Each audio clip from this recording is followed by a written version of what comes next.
Assalamualaikum warahmatullahi wabarakatuh. Perkenalkan nama saya Riza Umami Aiman dengan PM 223510374. Kali ini saya akan membahas tentang materi di bab 7 tentang replikasi, ketersediaan, dan ketahanan data atau availability. Ini untuk tugas kedua saya di mata kuliah basis data dokumen. Baiklah, yang pertama itu mengapa misalnya kita tuh harus membutuhkan replikasi. Dalam sistem cloud native, kegagalan adalah hal yang pasti. Hardware bisa rusak, jaringan bisa terputus, dan server crash.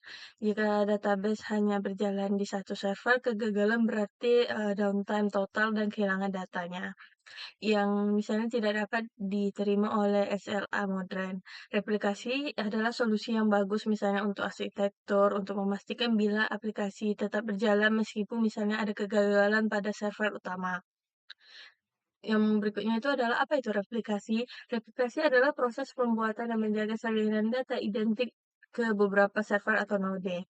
Tujuannya ada dua, yaitu ketersediaan tinggi atau availability atau HA, adalah aplikasi yang tetap berjalan meski salah satu servernya gagal. Sistem ini dapat melakukan pergantian ke node lain atau failover.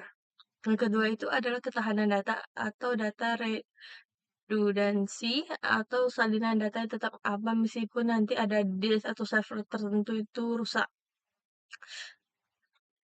Misalnya untuk konsep gini ini mendukung misalnya prinsip availability dalam teorema CAP. Berikutnya adalah replikasi di MongoDB atau replika set. MongoDB menggunakan replika set, yaitu sekumpulan proses Mongo yang menyimpan data yang sama dan bekerja sebagai satu cluster.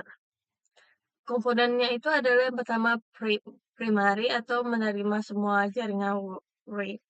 Yang kedua itu adalah secondary, menerima salinan data dari primary dan bisa menjawab request. Failover otomatis itu adalah jika primary-nya gagal, nanti secondary dapat memilih menjadi primary baru tanpa downtime yang panjang. Nanti semua node ini akan saling berkomunikasi terus agar data ini tetap sinkron. Berikutnya adalah manfaat lainnya untuk di skalabilitas baca.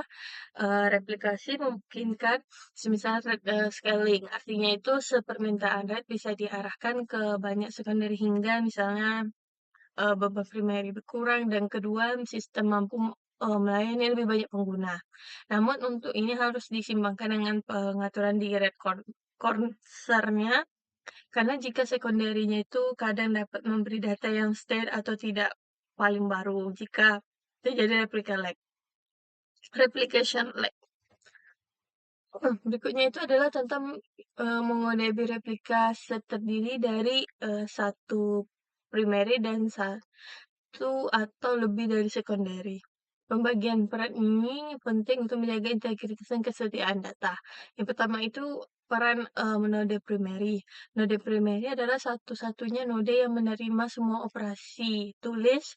Misalnya hal ini fungsinya tuh untuk menjaga konsistensi data karena jika banyak node yang menerima read secara paralel akan muncul konflik dan pelanggaran pada prinsip pada asid. Setiap perubahan di primary itu akan dicatat dalam atau operation log yang kemudian menjadi sumber data replikasi untuk secondary. Untuk primary juga dapat menerima request baca, read, namun dalam sistem dengan membaca workload baca tinggi.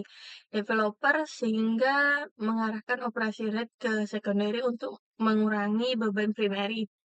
Misalnya untuk keputusan ini tuh bergantung pada konfigurasi rate concern-nya, karena misal primary itu harus tetap kuat dalam menangani rate atau replikasi.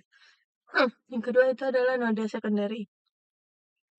Node secondary menyimpan salinan data primary dan secara berkala melakukan sinkronisasi dengan membaca dan menerapkan operasi dari Apollo. Secara default, secondary tidak melayani request baca, namun bisa diaktifkan melalui reference yang menggunakan distribusi beban baca atau scaling. Secondary juga berperan dalam availability atau HA jika primerinya gagal dalam satu secondary dapat dipromosikan menjadi primary baru. Selain itu, secondary dapat berfungsi sebagai atribut untuk memberi voting dalam proses pemilihan node baru.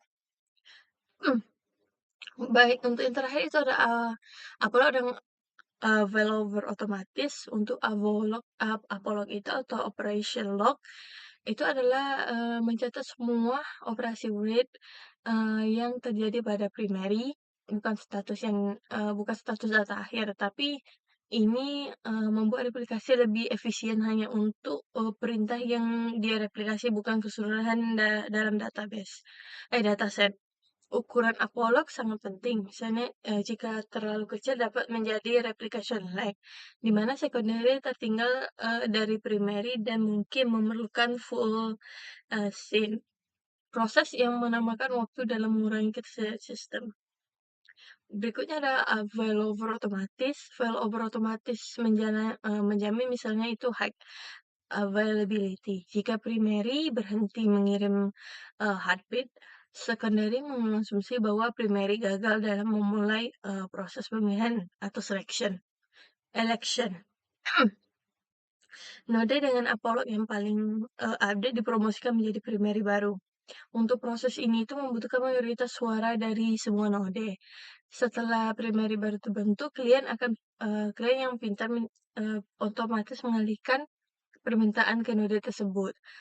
Proses transisi ini biasanya berlangsung hanya dalam hitungan detik saja, menjadi availability dan mendukung prinsip partition tolerance. Baiklah, sekian dari hasil presentasi saya. Lebih kurang saya mohon maaf. Assalamualaikum warahmatullahi wabarakatuh.